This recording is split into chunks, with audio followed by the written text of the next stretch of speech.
What's the most unlikely thing you can imagine ruling the planet? Dinosaurs? Robots?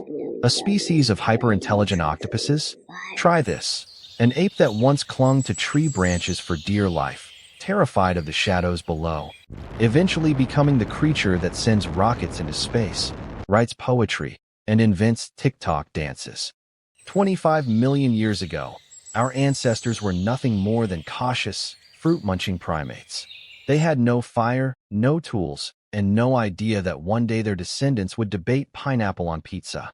But in this video, we'll walk together through the most extraordinary transformation in Earth's history. The journey from arboreal monkeys to Homo sapiens, the self-proclaimed masters of the planet. We'll pass through landscapes no human has seen, the humid forests of the Miocene, the deadly droughts that forced our ancestors to leave the trees, the savannas where cunning replaced claws. We'll meet species you've probably never heard of, Australopithecus afarensis, the long-limbed Homo ergaster, and a few evolutionary dead ends that prove nature likes to experiment, and occasionally fail spectacularly. This isn't just about bones in the dirt. It's about love, hunger, fear, and hope, the raw emotions that shaped us long before history began. And along the way, we'll uncover the small, strange details. The time when human ancestors shrank to the size of a chimpanzee, the ancient diets that would horrify a modern nutritionist, and the mysterious bottleneck when our entire species nearly vanished. So tighten your grip, not on a tree branch, but on your seat, because this climb from the forest canopy to the stars is full of twists, dangers, and yes, a few moments where you might think, wait, we almost didn't make it? Imagine this. You're 20 meters above the ground, swaying on a thin branch. Below you, saber-toothed cats wait with patient hunger. Giant snakes coil through the undergrowth, and if you fall, you don't get a second chance. Welcome to the world of Pelorapithecus, 13 million years ago. We're deep in the Miocene epoch, a time when the Earth was warmer than today, with vast tropical forests stretching from Africa to Europe. This was a planet in transition. Mountain chains rising, oceans shifting, forests expanding and shrinking as climate danced between wet and dry. It was a restless world, and evolution had to keep pace. And in the middle of that shifting stage, lived Pelorapithecus, a small ape clinging to the branches of life. About the size of a modern chimp, with a face that eerily resembled ours, it didn't stride proudly across the savanna yet. It swung. Tree crowns were its fortress, its supermarket, and its playground. Every fruit, every flower, every insect was part of a daily struggle that left no room for mistakes. But here's the twist. Survival wasn't just about who had the strongest arms or the sharpest teeth. It was about something new, something invisible but powerful, empathy. Grooming each other wasn't just about picking fleas. It was a language of trust. Looking after the young of the group wasn't only instinct. It was the first lesson in solidarity. In a dangerous world, empathy became a weapon sharper than claws.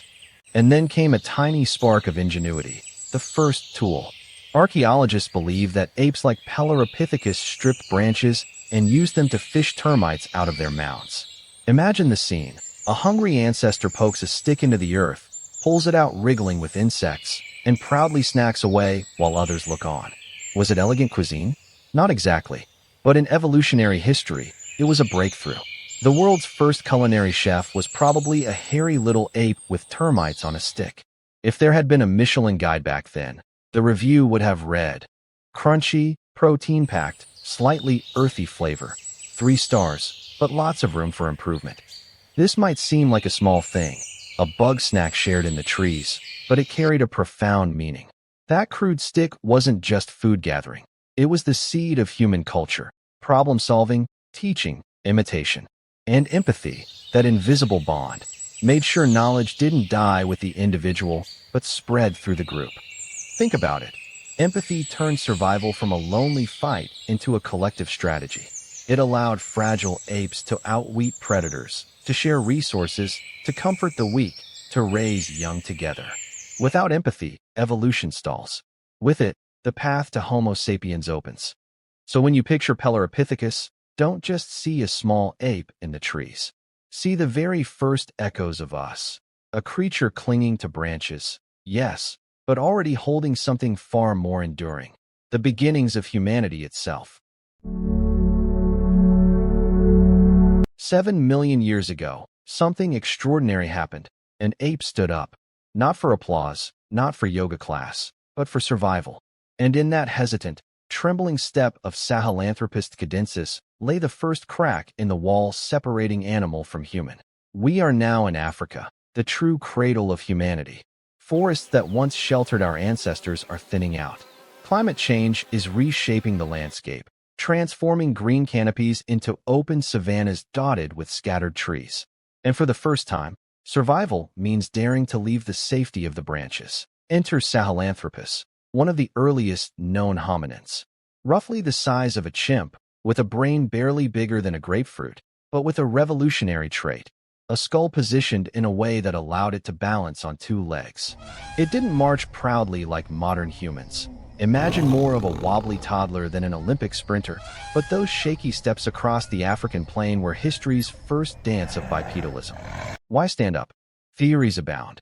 To spot predators lurking in the tall grass, to free the hands for carrying food, or maybe just because crouching all day is terrible for your back. Whatever the reason, bipedalism changed everything. With two hands free, new possibilities emerged, and so did the first complex tools. Stones weren't just obstacles to trip over anymore. They became hammers, scrapers, and eventually the Swiss Army knives of prehistory. Imagine one of our ancestors proudly showing off a sharpened rock. Check this out. It slices, it dices, it may even scare hyenas. But when you give a creature tools, something darker often follows. And here we encounter one of humanity's most unsettling legacies: organized conflict. Some researchers believe that around this time, groups of early hominins clashed not just by chance, but deliberately, fighting over water holes, food-rich territories, or perhaps even dominance. You could call it the first war in human history. It wasn't fought with armies, but with sticks, stones, and raw desperation. And yet, in that violent spark, we see the shadow of every battle to come. And then, just as shocking, something tender, fragile, and profoundly human: the first funeral ceremonies. Archaeological hints suggest that even these early beings may have buried their dead with care, placing bodies in specific positions or covering them with earth. Imagine the scene: a small group gathered around a lifeless companion, eyes wide with confusion and grief. For the first time, death wasn't just an absence. It was a mystery, a rupture that demanded meaning. And here lies one of the most powerful paradoxes in our story. Death gave birth to culture. When our ancestors placed the first body into the ground, they were also planting the seed of spirituality, of symbolism, of everything that would one day become art, myth, and religion. In that moment of sorrow, they discovered something larger than themselves. Think about it. A trembling ape takes a step on uncertain legs, sharpens a stone, fights a rival, mourns a fallen friend. Out of fear and loss and curiosity is born the long thread that leads directly to us. And the question lingers, haunting and beautiful. Was it grief that first made us human? But those first hesitant steps of Sahelanthropus were only the opening notes in a symphony that would grow louder with each generation. The savannas grew harsher, predators more cunning, and survival demanded something new. Not just standing, but walking, running, enduring. Out of the shadows of Sahelanthropus would come another figure, stronger, taller, more daring. This was an ape who would no longer cling to the safety of trees, but stride across the plains, leaving footprints that would last for millions of years. Footprints so clear that we can still see them today, pressed into ancient volcanic ash. They belong to Australopithecus afarensis, better known to us as Lucy. And with Lucy, the story changes forever. For here, the human journey begins to look unmistakably human. The earth was entering one of its brutal cycles of drought. Forests shrank, rivers dried up, and the once rich menus of fruits, roots, and nuts vanished. For the ape-like species known as Australopithecus sediba, this was a crisis. A hungry ape is a desperate ape, and desperation is the mother of invention. That's when a risky, revolutionary idea appeared: meat. Scavenging carcasses at first, later hunting. Our ancestors began to crack bones for marrow, slice flesh with sharpened stones, and taste the power of animal protein. It wasn't just dinner. It was an evolutionary steroid. Fat and protein flooded the system, feeding a hungry organ, the brain. Neurons sparked, synapses multiplied, and thought itself grew sharper. Suddenly, problem-solving improved, memory expanded, planning became possible. It turns out your grandmother was right. Eat well, it's good for your brain. In this case, though, it wasn't fish oil supplements, it was raw antelope. As one might joke, a good meal even puts your neurons in motion. And with this new diet came a transformation. Sediba faded, but from its hunger-stricken shadow emerged a new figure, Homo erectus. Now the story accelerates. Homo erectus wasn't just another ape surviving day-to-day. They were conquerors. For the first time, our ancestors marched out of Africa, spreading across Asia and Europe. Imagine it, small bands of humans crossing mountains, rivers, deserts, territories no primate had ever dared to claim. They were no longer clinging to trees or cowering in caves. They were explorers. But exploration required more than courage. It required cooperation. Homo erectus hunted in groups, coordinating ambushes on animals far larger than themselves. Tasks were divided. Some chased, some trapped, some finished the kill. Others stayed behind, building shelters, protecting children, preparing food. For the first time, humanity wasn't just surviving, it was organizing. And then came the true spark of civilization. Quite literally, fire. Whether stolen from lightning or nurtured from sparks, once fire entered the human story, everything changed. Fire brought warmth in cold nights, protection from predators, and, most importantly, cooking. Cooked meat released more calories, softened roots and plants, and made nutrients easier to digest. The result? Even more energy for the brain. Evolution had found its perfect fuel. Picture the scene. A group of Homo erectus gathered around a fire, flames dancing in the night, food roasting, stories, or at least grunts and gestures, shared under the stars. It wasn't just dinner. It was community, ritual, the first heartbeat of what we'd call culture. But here, a question burns brighter than the flames themselves. If fire gave us the power to survive, to gather, to think, what comes next? Because once our ancestors mastered fire, they were no longer mere animals in the food chain. They were something new, something dangerous, something unstoppable.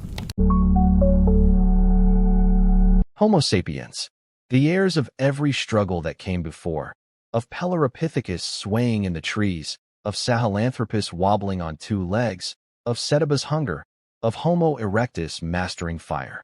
We were not a new beginning, but a symphony of survival, carrying within us the memory of every ancestor who dared to adapt. At first glance, sapiens didn't look extraordinary, a slightly larger brain, a more delicate frame, better endurance. But inside that skull pulsed a revolution, the ability to imagine, to plan, to remember, to dream.